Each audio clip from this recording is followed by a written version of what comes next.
Hello, everyone, and welcome to our webinar on the Cleveland Clinic Experience, Early Outcomes and a Perspective on Porcine versus Bovine. My name is Stacy Huey, and I'm the U.S. Product Manager for Cardiac Surgery here at Abbott.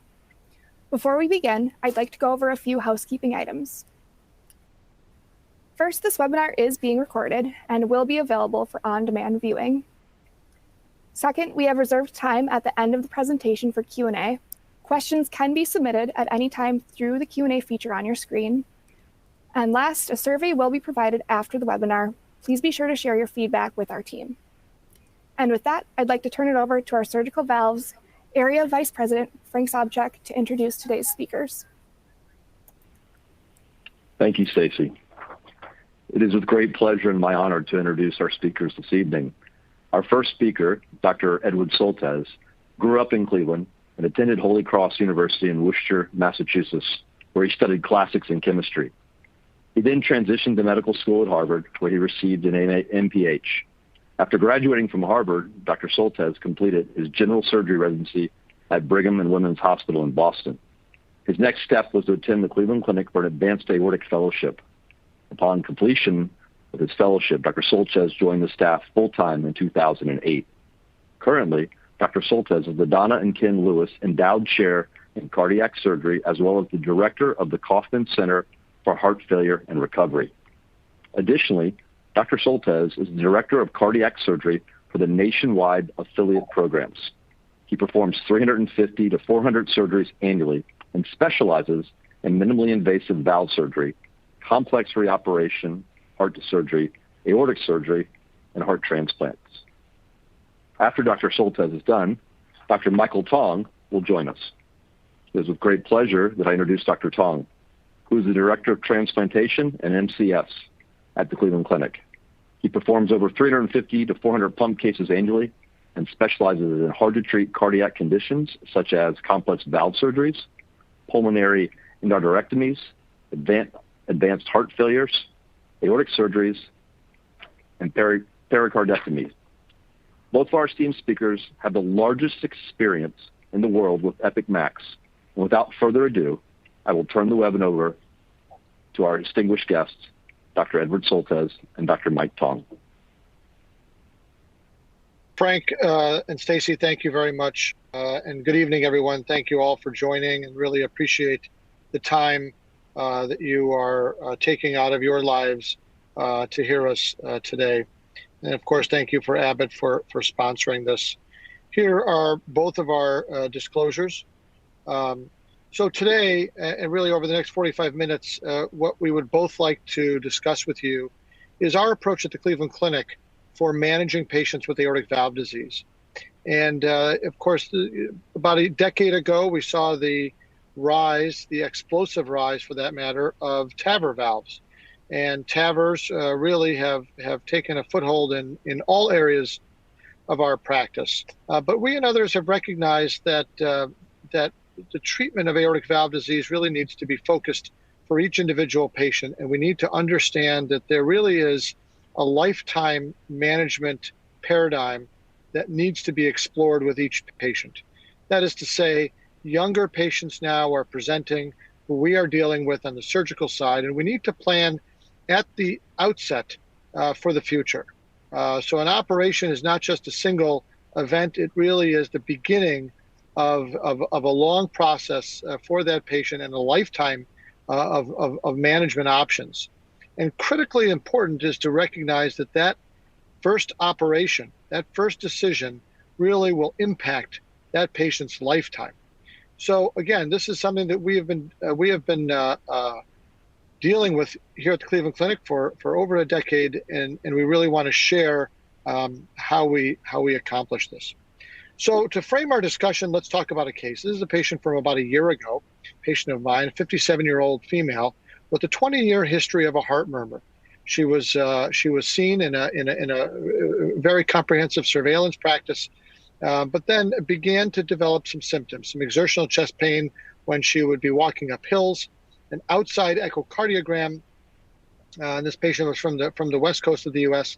Outside echocardiogram showed a mean gradient of 68 millimeters of mercury, with, you can see there, a peak velocity of 5.6 She had elevated BNP, normal coronaries, and a BMI of 37. And you can see the echocardiogram there. This patient had a small aortic annulus measured at 2.2 centimeters with an LVOT dimension of 2 centimeters. And you can again see the peak and mean gradients on the right. So this patient was actually seen at another facility for a TAVR consult. But at the time, on a full TAVR evaluation, she was recognized to have low-lying coronary arteries and not felt ideal for a TAVR, but nonetheless, she was offered a TAVR. And she came to see us for a second opinion. We get a lot of second opinions from patients, and I think it's very reasonable for patients to get second opinions. And some of the questions, of course, we ask whenever we have a patient come with aortic valve disease is, we want to understand the timing. Is this the time to operate, or I should say replace that patient's aortic valve? What about the valve choice? A mechanical, a tissue valve? What about the valve replacement approach? Should this be a TAVR? Should this be a minimally invasive approach? Does minimally invasive approach offer any competitive advantage for the future, for example? The goal, of course, the goal of all this is to establish a lifelong plan with all the data that we have that aligns with shared decision-making with the patient. So I think, again, it's critical to review all the data with patients as we try to make a decision with them, not for them, but with them. So what do patients want? Patients obviously want to return to, or at least preserve, a normal quality of life. They don't want Coumadin. They don't want any work or exercise restrictions. Additionally, I have yet to find a patient who wants open heart surgery compared to a minimally invasive or a transcatheter approach. All patients want to leave the hospital without complications. They want to avoid unnecessary invasive therapy. And probably most importantly, they want to make an informed decision. They want to understand all the data in easy to comprehend fashion. So I think it's critical to review what we know about the various treatment options for aortic stenosis. When you talk about prosthesis selection, and you look at the guidelines, we recognize, and all of us know this, that patients who are younger, typically those less than 50 years of age, there is a recommendation for the use of mechanical prosthesis. They obviously have excellent durability and excellent hemodynamics, but there are some significant risks that must be acknowledged. First and foremost, the bleeding complications with the need for long-term Coumadin therapy. And even in situations where the valve manufacturer allows for a lower INR, that still does not obviate many of the bleeding complications that are possible. Furthermore, thromboembolic complications are certainly an issue long-term, especially when patients are implanted at a very young age. They have a fairly long remainder of their life that becomes a hazard period for stroke and other embolic complications. So that must be acknowledged by patients as well. On the other hand, patients who are over 65 years of age, obviously tissue prostheses are certainly reasonable and acceptable. There's no need for lifetime anticoagulation. And furthermore, tissue prosthesis allows for a valve-in-valve TAVR in the future.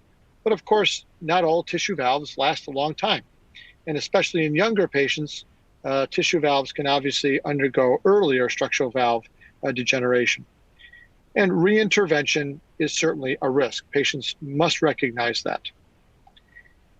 The lifetime treatment plan then needs to address these fundamental questions. First of all, is a patient going to receive a tissue valve or a mechanical valve? What size valve is necessary? And is there a benefit to putting a larger valve in for certain groups of patients? Furthermore, which valve is more ideal, a bovine or a porcine valve? What approach is useful? Obviously, the first and foremost decision is between a transcatheter versus a surgical approach. But then secondarily, does minimally invasive approach offer any advantages to a conventional sternotomy?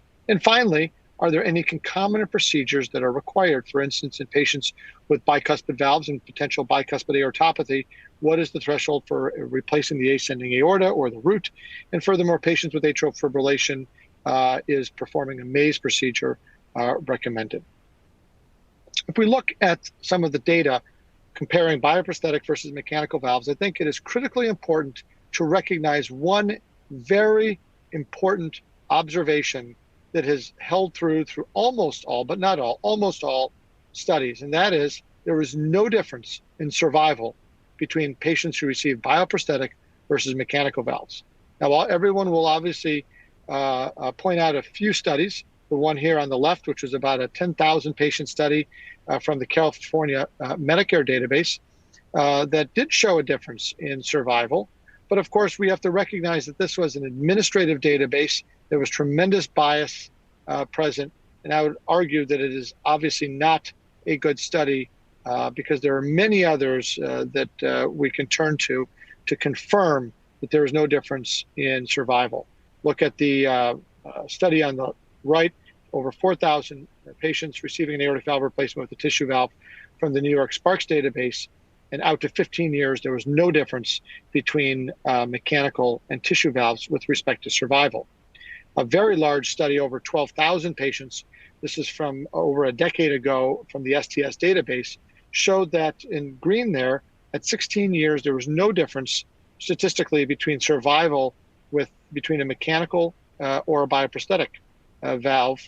However, there is a difference in reintervention. Obviously, tissue valves have a higher reintervention rate at 16 years, but notice mechanical reintervention rate is not zero. It's listed there as about 2%. This is a very interesting study. This is from Canada, looking at 30-year outcomes of mechanical versus bioprosthetic valves. And this is patients who are younger, patients less than 6 years of age. And notice no difference in survival at 30 years. Now, many of these patients crossed over the years. If they had a mechanical valve put in, they may have switched over to a tissue valve. Patients with the tissue valve may have switched over to a mechanical valve. But regardless, the intent to treat analysis looking at 30-year outcome showed no difference in survival.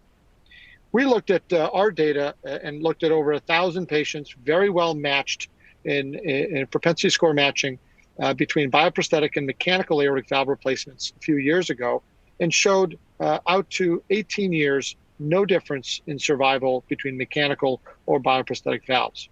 Now, you may all recall the Mayo Clinic experience, which also did a propensity matching of about 440 aortic valve replacements, and they did show a difference in survival with mechanical valves doing better. But notice, and again, I think this is a very important point to recognize, when you're looking at a propensity matched analysis, you must look at the early hazard phase. That is the first few months after surgery. Because notice in this study here from the Mayo Clinic that within the first day or two after surgery, there was a tremendous difference in survival between bioprosthetic aortic valves or mechanical aortic valves. So this would argue one of two things. One, that the Mayo Clinic surgeons just don't know how to implant bioprosthetic valves, which I highly doubt, and I know that's not the case. Or rather, there's a tremendous bias present here, and that's more likely the issue. Bias that was not accounted for in the propensity matched analysis. So nonetheless, I think we can recognize that there is not a difference in survival between mechanical and tissue valves long term. What about reoperation? We did mention, of course, that patients with bioprosthetic valves do require reintervention at some point. So reoperation or reintervention is a risk, but it is not risky in the sense that we know from our data at the Cleveland Clinic, but also national data, that around 2015, the risk of reoperative aortic valve replacement was no different than primary isolated aortic valve replacement for the same patient risk factors. So if you take the same risk profile, the presence of reoperation is not an independent risk factor for that patient. So, as I mentioned before, one of the critically important points in determining the best strategy for a patient needs to recognize that the size of valve replacement at the first operation is critically important. We know, and we all have heard about patient prosthesis mismatch and the importance of avoiding patient prosthesis mismatch because it does have an impact long-term on mortality, heart failure readmission, but also structural valve deterioration. So what we've recognized now over the past 7 or 8 years is that not only does patient prosthesis mismatch impact the patient, but it actually also impacts the prosthesis. And we know that at least in this study, as well as many others, that years post-implant affects survival, but it also, as I said, impacts structural valve deterioration. Here you can see the valve gradient at discharge from a few studies showing that the gradient at discharge is a critically important factor in determining the durability of that prosthesis. And we and others have recognized this over the years. This was a large study that we did at the Cleveland Clinic back in 2015, looking at over 12,000 patients with bioprosthetic aortic valve replacement. And we identified a few things. One, the discharge peak gradient predicts structural valve degeneration, especially in younger patients. In older patients, as you can see here in the 70-year-old category and 80-year-old group, it really doesn't make a difference.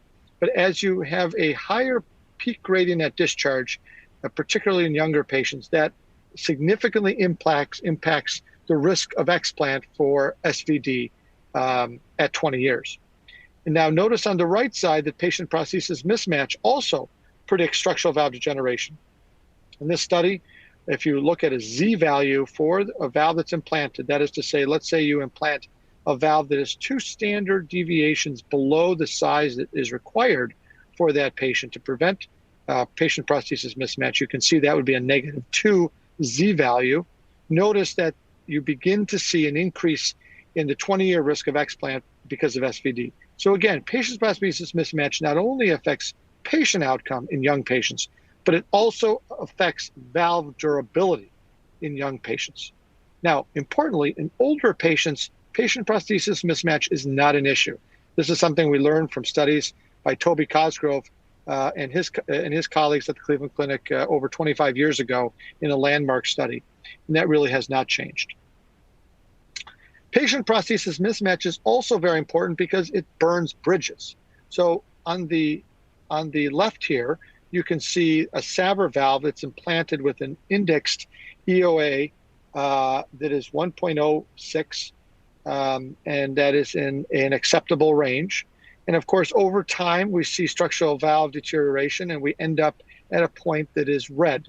Obviously, a critical point where we need to have valve reintervention. A valve-in-valve TAVR then can bring us back into the area that is acceptable and outside of the threshold for patient prosthesis mismatch. But look on the right here. If you start with the SAVR valve that already has patient prosthesis mismatch, you are burning bridges in the sense that a valve-in-valve reintervention is only going to make things worse. You can never really make things better, even if you frac the valve and marginally increase the size of the valve implanted. And in this study of over 8,000 patients undergoing TAVI at 4 German centers over the last 10 years, it was interesting to note that a small aortic annulus was present in almost 13% of patients. And the majority of those who had a small aortic annulus were, of course, women, 93%. And that's very problematic because that group of patients, 10% of them develop severe patient prosthesis mismatch, and 28% develop moderate patient prosthesis mismatch. So again, it is certainly not ideal situation when you start with a small aortic annulus. So the first operation is critical. First operation is critical for implanting the correct size of a valve. And we have seen over the course of the last 5 or 8 years, we've seen a significant increase in the use of annular enlargement procedures. Now, annular enlargement, of course, there is a price to be paid for it, a slight price, and if you look at Medicare population, you can see that there is a significant increase in operative mortality, obviously with annual enlargement. But of course, it is critically important to do that. And I would argue that as we become more familiar with annual enlargement techniques over the years, I would suspect that mortality penalty will probably be eliminated. Now, there are a number of ways to enlarge the annulus. We prefer almost always a posterior root enlargement, except in rare situations where we do an anterior root enlargement with the Kono operation. But for the most part, the Nix operation or the Manugian or Yang procedures are reasonable. Personally, I make my incision down across the left non-commissure and take it down to the level of the aortomitral curtain, sweeping away the posterior left atrium, and that by doing so, you're actually underneath the left main coronary artery. Recognize that the left main coronary artery is a structure that has a great degree of flexibility. It can move laterally very easily without kinking. However, if you go with a Nix procedure, a classic Nix procedure, down the middle of the non-coronary sinus, then you're actually much closer to the right coronary artery, which of course can kink because it's a structure that comes off and makes effectively a 90 degree turn as it goes down into the heart. So again, I think just becoming comfortable with an annular enlargement will allow you to size up your aortic valve prosthesis, definitely by one, oftentimes by two valve sizes. So when we think about a lifetime management strategy, I think it's important to recognize a few points. So whenever we talk about a TAVR in SAVR procedure, a valve-in-valve procedure, we have to recognize a few givens. One, we would recognize that a porcine surgical valve is ideal for a valve-in-valve operation. And Dr. Tong will show you a little bit more in detail why that's the case. But for the most part, it has to do with the low-lying leaflets and the way the actual valve is built.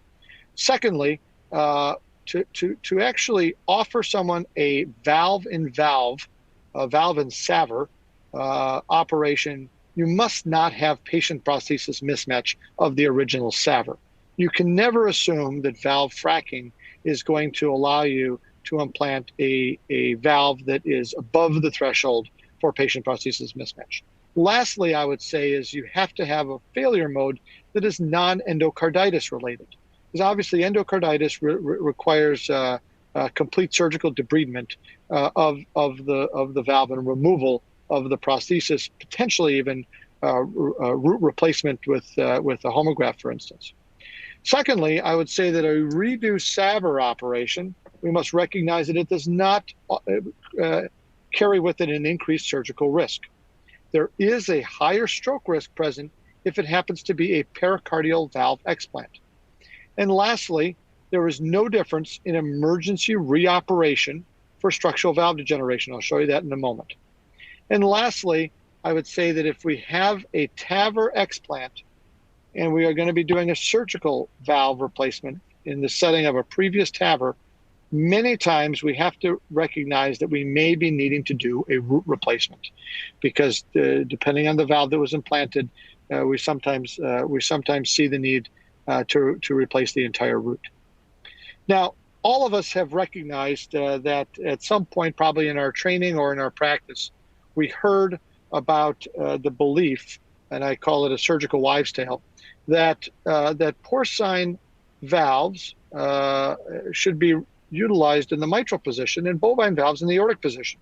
And the reason for that belief was because of the failure mode of a porcine valve. Porcine valves typically fail not by the development of a slow calcification of the leaflets, but rather by a sudden tearing of the leaflet, leading to severe valvular insufficiency. And the thought process was years ago, and I've heard this as well, was that we don't want to have to rush a patient to an emergency reoperation with a failed aortic porcine prosthesis that has severe aortic insufficiency.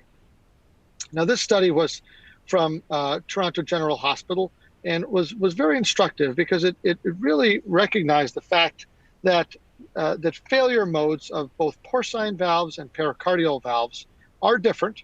Porcine valves typically do fail by regurgitation, where bovine pericardial valves fail by development of progressive stenosis. But notice the emergency procedures, there was no difference. 10.9% versus 11.6%, and not statistically significant. But do recognize that there was a significant difference in intraoperative stroke. Again, bovine pericardial reoperations confer a higher stroke risk at reoperation, likely because of the significant calcification on the leaflets. So again, I think it's important to recognize these as we think about our lifetime management strategy. Furthermore, when we look at the failure modes of bovine versus porcine valves, I think it's worthwhile to recognize that the majority of porcine valves fail by non-endocarditis pathways, whereas bovine pericardial valves, many of them fail with endocarditis. The reason this is important is because when you need to replace the valve, if you have endocarditis, you're committing that patient to a surgical replacement, not a TAVR. So again, another reason to see the advantage, a significant advantage of a porcine prosthesis at the first operation. So when we look at it from the 30,000-foot view, I would say that we take a patient like the one we have, and we have a patient who has aortic valve disease, and the first valve, let's say the first valve is a porcine valve. And if the patient develops a leaflet tear at 15 years or so, a rapid onset, but not an emergency, they can get a valve-in-valve operation. And because it's a porcine valve, because it's not an endocarditis failure, they will do well with that. Then the leaflets calcify, gradual degeneration, then we do a valve-in-valve as the third operation when the patient's in their 80s, recognizing that at that point, a patient prosthesis mismatch is not going to impact their survival, nor is it going to impact the valve longevity because they're 80 years old. However, on the other hand, if you choose a bovine pericardial valve and you develop calcified leaflets with gradual degeneration at about 15 years, you undergo a redo SAVR. The redo SAVR is going to have a higher risk of stroke because it's a redo from a pericardial valve. And then we have calcified leaflets that, of course, develop and then gradual degeneration of that prosthesis and then can do a valve-in-valve. Whereas on the other hand, if they develop endocarditis, which many of them will because they're bovine pericardial valves as a mode of failure, they obviously have to have a redo SAVR. So again, it's important to recognize as we look at this decision analysis really for patients, we have to recognize all these different permutations. And this is really the reason why at the Cleveland Clinic, we have embraced the porcine valve as really a go-to valve that fits very nicely in this overall lifetime strategy. Because again, it is a valve that is ideal for a valve-in-valve. It has very low risk of endocarditis failure, and for any reintervention, it carries extremely low risk of stroke. So again, I think that when we're looking at all this, it's important to discuss this with the patients, discuss the implant considerations, the options that are available, and then choose your index valve based on a conversation with the patient and recognizing all of the considerations that I just mentioned. Lastly, I would just summarize by saying that when we look at all the data, there's no proven improved durability of bovine pericardial valves over porcine valves. I think that's quite easy to see in the literature. Secondly, that although primary failure is more commonly a leaflet tear in porcine valves, there's no difference in the need for emergency reintervention in porcine valves over bovine pericardial valves. I would say that we've recognized that porcine valves have a gradient plateau that develops over the first few years, whereas we see a slow gradient creep with bovine pericardial valves. So it's just a different mode of gradient progression over the years. Clearly, and Dr. Tong will review this, that porcine valves are superior for valve-in-valve reintervention. And finally, I think that it's becoming recognized that reintervention in bovine pericardial valves, because of the calcification that develops, does carry a significantly increased risk of stroke. So with all that in mind, I think it's important to, again, discuss all this with the patient. And again, one of the reasons why we have embraced the Epic Max valve is for all of this. I want to hand it over now to my colleague, Mike Tong. And Mike, why don't you take it away? Thank you, Dr. Soltesz. And it's a pleasure for me to be with you today, and I'm happy to introduce the Epic Max valve. This is a valve that over the last 6 months, I've really truly embraced, and it's become my go-to valve of choice for patients of all ages. And I'll show you some of the data behind it, some of the history behind it, and our experience here at Cleveland Clinic with this valve. So the Epic platform is based on the BioCore platform, which first came to clinical use in 1982. And it has been an excellent platform with excellent durability. And it's really been the platform for our mitral valves for over the last 20 years. Now, the Epic is different than the BioCore in that it is the same valve, but with an anti-calcification treatment, which is called the Lynx anti-calcification treatment. And now the Epic valve has undergone 3 iterative changes over time. The first generation valve was the Epic Plus aortic valve, followed by the Epic Plus Supra valve, and now we have the Epic Max valve. If you look at the Epic family of valves, the reasons why I love this valve so much is the design of the valve. It has a unique triple composite leaflet design, which means it takes 3 separate leaflets from 3 separate pigs. And these leaflets are matched for size. And the reason why we need to take 3 separate pigs is because if you remember in your anatomy labs, and if you dissected a pig heart, you remember that under the right coronary cuffs, there's a muscle bar, a very thick muscle bar in the pigs. And this prevents the right coronary leaflet from opening fully in pigs. And I'll show you a picture in the upcoming slides. But with the composite design, you ensure that you have all 3 leaflets that will fully open to the external stent. In addition, you also have a pericardial shield that protects the leaflets when the leaflet opens. So this pericardial shield, as you see right here, will ensure that when the leaflet opens, you have tissue-to-tissue apposition. The leaflets are not touching directly the fabric of the sewing cuff, which decreases the risk of abrasion to the leaflets and early leaflet failure. So when you compare the Epic valve to another porcine valve, such as the Mosaic valve takes all 3 leaflets from a single pig, and because of the presence of the muscle bar, you can see that the right coronary cuffs doesn't fully open, versus the Epic valves, all 3 leaflets fully open to the external stent. And this will show, and I'll show you in a further slide, how this will impact on the hemodynamics of these 2 valves. The Lynx anti-calcification treatment works in 4 ways. It reduces free aldehydes, it extracts lipids, it minimizes uptake of cholesterol, and it stabilizes the leaflet collagens. And in animal data, this has shown to reduce the calcification that's associated with non-treated valves. The polymer stent that comes with this valve is another feature that I really do like.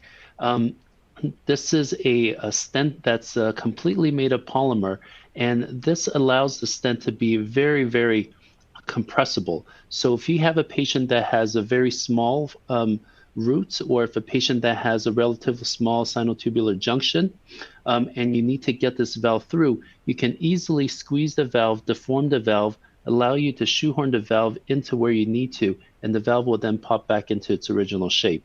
And this is a design feature which I really do like for patients that have smaller roots, that I'm trying to get the valve into a small space.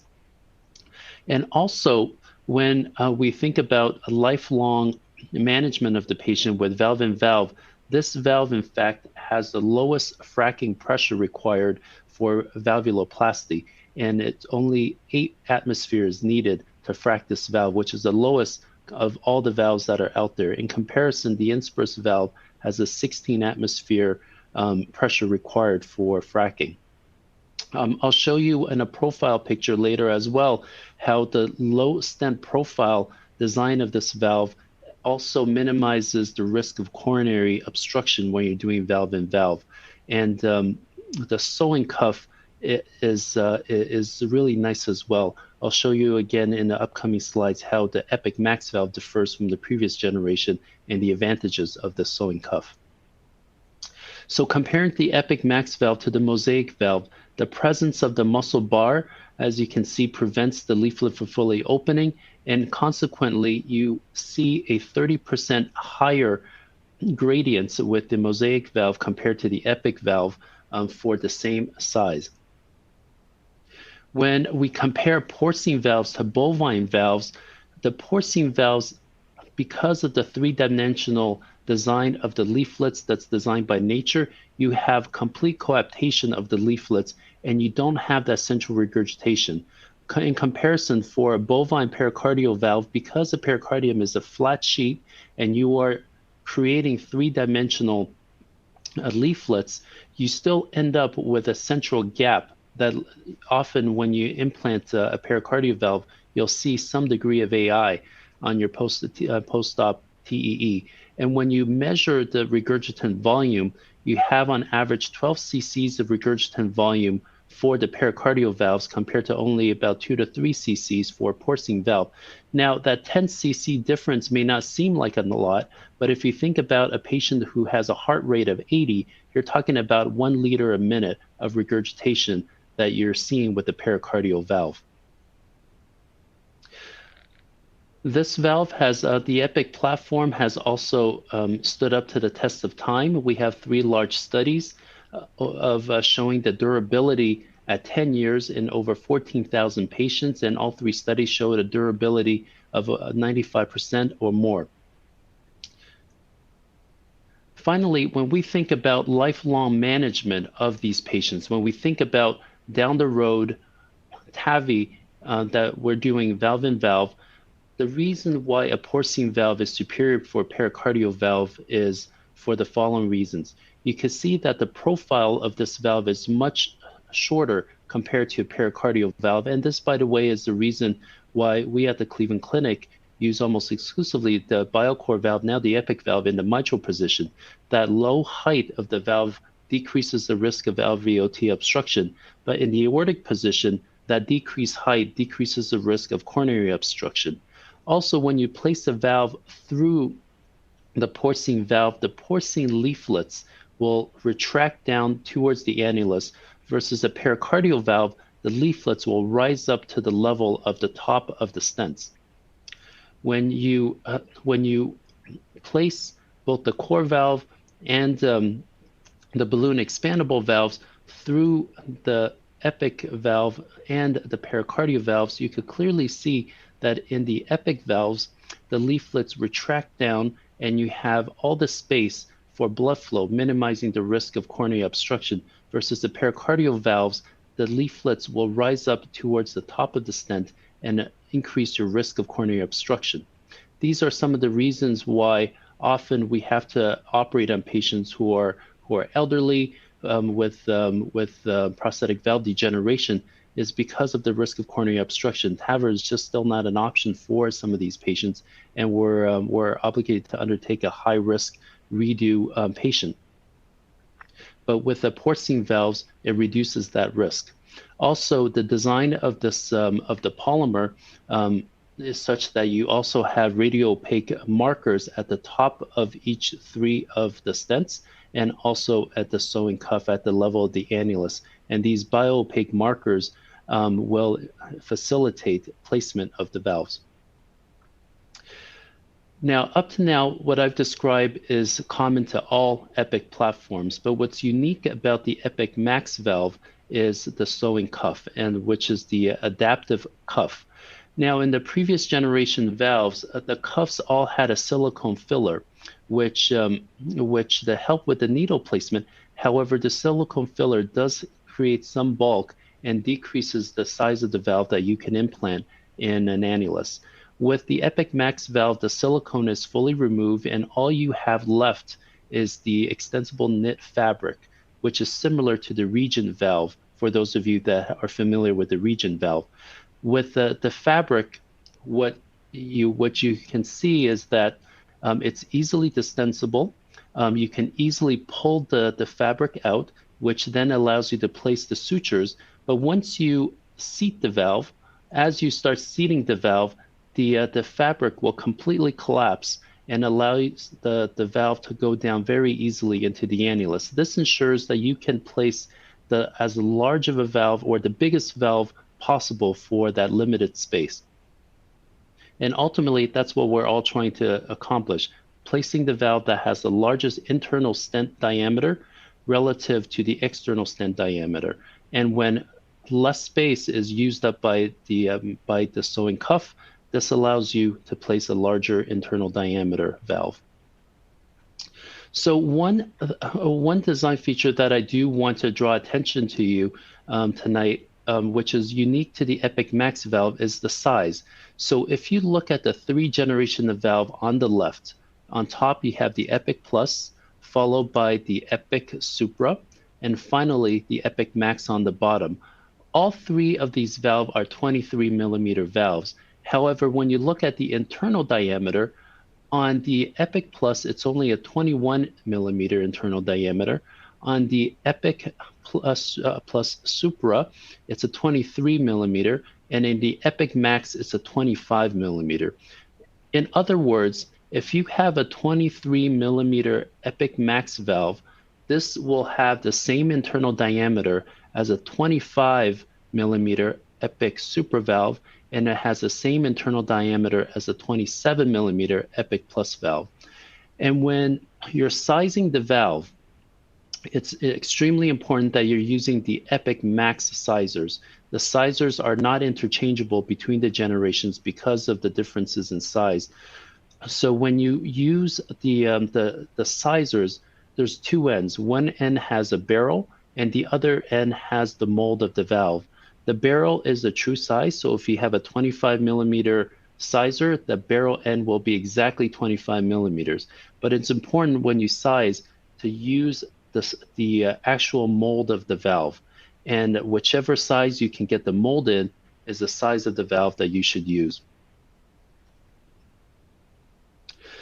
So when we look at our experience here at the Cleveland Clinic, we had started to use this valve back in September of 2023, and within 3 months, we had implanted about 50 of these valves. And as of yesterday, we have implanted 79 valves.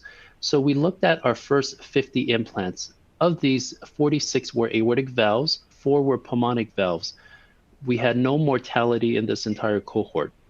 8 of the aortic valves, we performed a root enlargement, and 6 of those 8 allowed us to get a 21 valve in, and additional 2 allowed us to get a size 23 valve in.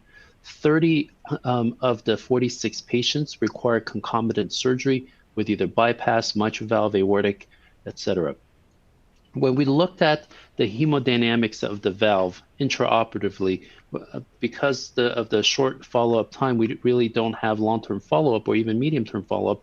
All we really have is the intraoperative data that we collect for all these patients. If we break down the sizes that we implanted, out of the 46 aortic valve, 10 of those were size 21. The average body surface area for the patients was 2.05 meters square, and the mean gradient was 9. So this was still a group of patients that were still relatively large. However, these were older patients, and we felt comfortable putting a smaller valve in.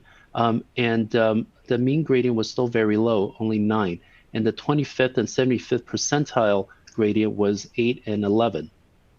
Of the 23 valves that we implanted, which was the majority, 21 out of the 46, the body surface area was 2.02. The mean gradient was 8.7, with 25th and 75th percentile being 6 and 9. One patient did have a mean gradient of 23. However, this patient was also receiving a liver transplant concomitantly, and the patient was in high output failure because of the cirrhosis. And when we re-echoed this patient about a week after surgery, the mean gradient came down to about 9. And finally, of the 15 patients who received a size 25 valve, the mean body surface area was 2.17, and the mean gradient in that group of patients was 7, with a 25th and 75th percentile of 5 and 8. So you can see that the hemodynamic performance of this valve intraoperatively was excellent. We were very happy with the hemodynamic performance. Majority of these patients, even for the size 21 valve, were single digits, and the performance we were very pleased with. So in summary, the unique features of the valve are the following. The leaflet design with the composite 3 leaflet design ensures that you have maximum valve opening, and the pericardial skirt that you have decreases the risk of leaflet abrasion.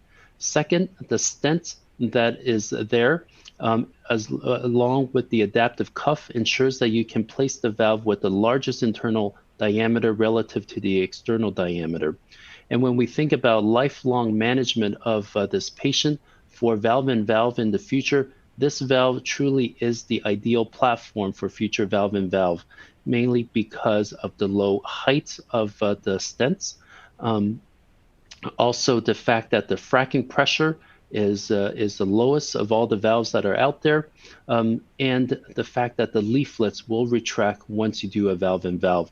And for these reasons, truly, I feel that this is the best platform for valve-in-valve technology in the future. And it's just not just my feeling, it's our interventional cardiologist group that's their feeling as well. And this is why, for these reasons, this valve has truly become my go-to for all patients who are receiving aortic valve replacement at all age categories.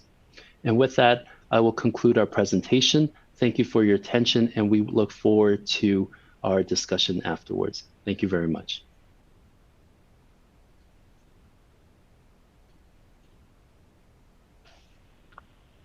Thank you, Dr. Tong. Thank you, Dr. Soltesz. We appreciate you sharing your experiences, education. I'd like to open up now to anybody who's in the webinar who'd like to ask a question. So I see a couple questions already that have come through the Q&A. One of them is any concern with core knot and using the new minimalist sewing cuff. So I use core knot on all my valves. I know Dr. Tong does not. We have differing practices at the clinic. Some surgeons do and some surgeons don't. There's no concern with core knot. Core knot is, I think, a great option, especially for minimally invasive cases. But you can easily tie the valves in. There's no concern with the smaller cuff. Yeah, and the pericardial skirt also provides some protection as well against the core knots. Usually the core knots are pointed away, but that skirt also prevents the leaflet from directly interacting with the core knots or even any potential of that. Thank you. Let's see another question that's come in. Any concerns in planting anything smaller than a 21 max for future valve-in-valve? Frank, correct me if I'm wrong. I think the 21 is the smallest for the max. Is that right, or is there a 19? There is a 19. Okay. Yeah. So you know, I actually didn't know we had a 19. I never implanted a 19. So you know, if ever I have a patient that has such a small annulus that I can only fit a 19, usually we'll do a root enlargement. You know, unless this happens to be a very small patient or a very old patient. And we're pretty aggressive in doing root enlargements here. Whether you do a Nix or a Manugian, I've been now doing more and more of the Boyang technique with the Y annuloplasty. Now, he describes putting in 27 and 29 valves for all patients. I think that's overkill. But recently I had a patient who had a 21 valve, who's 8 years out, and that valve got stenotic. And I did a Y enlargement, and I was able to put in a size 25 valve, and the gradient was 4. The mean gradient was 4. So we're pretty aggressive in doing root enlargements. But if you have an older patient that you don't think that they're going to outlive their valve, a 19 probably is okay if it's a very small patient. But otherwise, if it's a patient younger than 75, my preference would be to do a root enlargement. And I think the key is when you do a root enlargement is you can certainly enlarge as large as you want. And with the Yang technique, you can theoretically get a much larger size in. But you have to also recognize that you don't want to tilt the valve. The valve needs to be coplanar so that a valve-in-valve is possible. One of the problems that has been recognized with valve procedures in the setting of previously enlarged roots is that the valve is tilted, and that creates problems. So the key is 1 or 2 sizes at most is probably all that's needed, as Dr. Tong mentioned.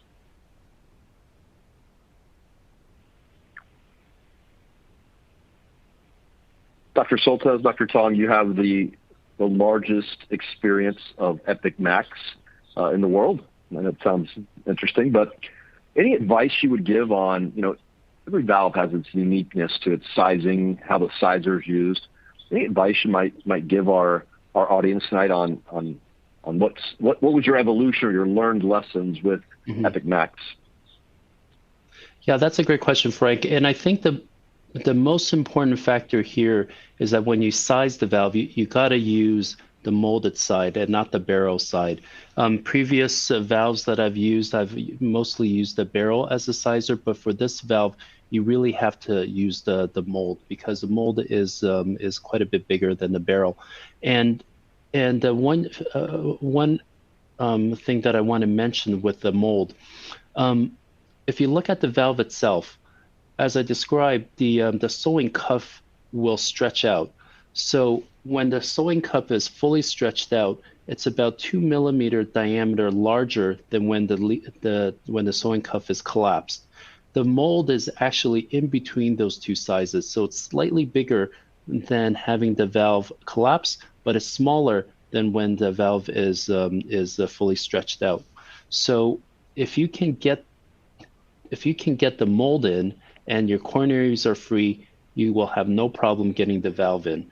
There are some other companies that you may experience this, where the mold is actually quite a bit smaller than the actual valve, and sometimes you can get the mold in very comfortably, but the valve will just have a very tough time. You're not going to get that with the Epic Max valve. If you get the mold in and you feel that the fit is correct, then the valve is going to go in no problem. So a follow-up question has come in the chat. If the barrel sizer fits the annulus, but the valve duplicator can't fit, do you choose a smaller size? Correct, I do. I almost ignore the barrel. I will only use the sizer, the mold, and I will use the largest mold that I can. I'll choose the valve that corresponds to the largest mold that I can get in. Thank you. Some good questions coming. So the next one is, what is the purpose of putting 25 valve in a patient with 20 millimeter LVOT, i.e. a root enlargement, beyond the size of LVOT? Doesn't entirely make sense. What are your thoughts on that argument?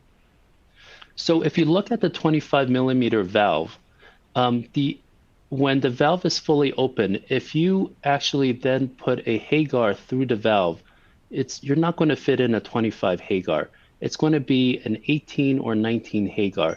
So essentially what we want to do is we want to make sure that the valve that we implant, the internal diameter of an open valve is going to be as close to the LVOT as possible. So if you have a 20 millimeter LVOT and you think a 21 millimeter valve is sufficient, well, that 21 millimeter valve, the internal diameter, once the valve is open, is probably only a 15 or 16. That's when you're going to end up with a gradient. So when you do a root enlargement, to get to a size 23 or 25, in fact, all you're really doing is matching the internal opening of the valve to the LVOT. So it doesn't make sense to enlarge to a 27 or to 29, but getting to, if you have a 20 millimeter LVOT, getting to a 25 millimeter valve will ensure that you have that matching and to decrease the gradients and flow acceleration. Yeah, and recognize that the size of the valve is a valve size, not a LVOT size.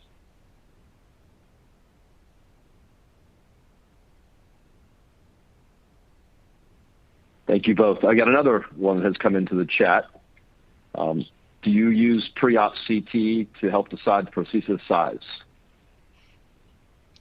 No, I don't. I typically will look at the patient's body surface area, and I'll look at the charts to figure out what is the minimally acceptable valve size that I want to put in, and I'll aim for a ratio of at least 0.85 if it's a younger patient, i.e. under 75 years old. Older than 75 years old, I think a ratio of effective orifice area over body surface area of 0.8 is probably okay, and even if it's 0.78, I'll accept it. And then once I've determined the minimally acceptable valve size that I'll use, if I can't get that in, I'll do a root enlargement. But I don't tend to look at the pre-op CT. It's nice to do because it kind of gives me a sense that if I'm going to need to do a root enlargement or not. But I always make that call intraoperatively based on what I'm measuring with the cuffs. Ed, do you have any comments? Yeah, no, this is I do very similar. So I think the key is we don't use pre-op CT scan necessarily to size. I think you have to be facile with one particular root enlargement technique that you can do in a variety of approaches. So, for instance, we do a lot of right anterior thoracotomy, aortic valve replacements with central aortic cannulation, peripheral venous cannulation, and even through that approach, doing a root enlargement, a Yang or a Manugian is actually very straightforward. So I think if you become familiar with that technique, it becomes very easy to do that on the fly in the operating room.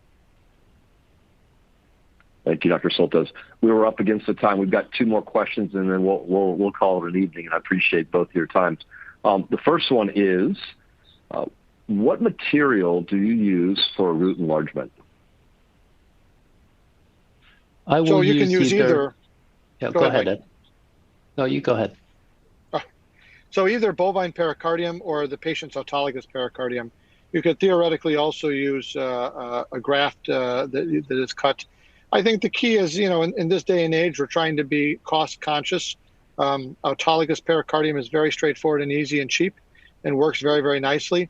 I think that those are the materials that we've utilized. Mike, what do you use?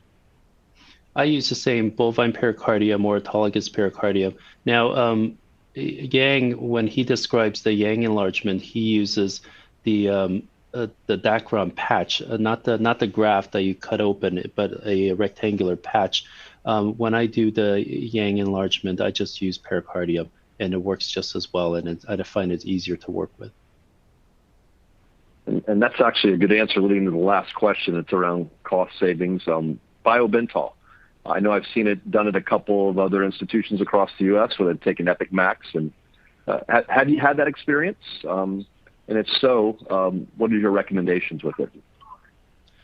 Yes, that's a great question. So I hardly ever use a Connect graft. I always make my own Biobental grafts, and historically, I always take a graft that's 3 millimeters bigger than the valve. So if a valve is 23 millimeters, I'll take a graft that's 26 millimeters. But remember, with the Epic Max, a 23 millimeter Epic Max really is the same as a 25 millimeter Epic Supra. Therefore, when you're using the Epic Max, you got to upsize by 5. And I just do a running 4-0 stitch all the way around. I use a Valsalva graft. That's my preference. I know some people use straight grafts, but I use a Valsalva graft. But the key with, if you're using an Epic Max, you got to upsize by 5. Yeah, I agree. I do the same. Well, I want to thank you both for your time. There was just one last question that came in. Someone in the audience is curious if either of you will be attending AATS, the Aortic Symposium in New York. I will not be attending the Aortic Symposium. However, I will be attending the AATS annual meeting in Toronto. Yes, I'll be there too. I will not be at Aortic Symposium, but Dr. Tong and I will be doing a presentation, I believe on Saturday. Is that right, Mike? And Frank, do you know? We'll be doing a presentation on the valve, so we'd love to have anyone in the audience join us there. That'd be great. Yeah, it'll be Saturday starting at 5:30 to 6:15, and then also Saturday afternoon at 12 to 1. Dr. Soltesz will also be participating in a aortic symposium where he'll be one of the panelists. So I want to thank everyone for taking the time away from their families and from work this evening to join us. We had great attendance. As Stacy said, to open it up, we did record it. And I want to send a special thank you to Dr. Ed Soltesz and Dr. Mike Tong for sharing their experiences and their knowledge with us tonight. And I wish everyone a safe and a good evening. And again, thanks for coming to our program tonight. Have a nice night. Thank you. Good evening. Thank you, everyone.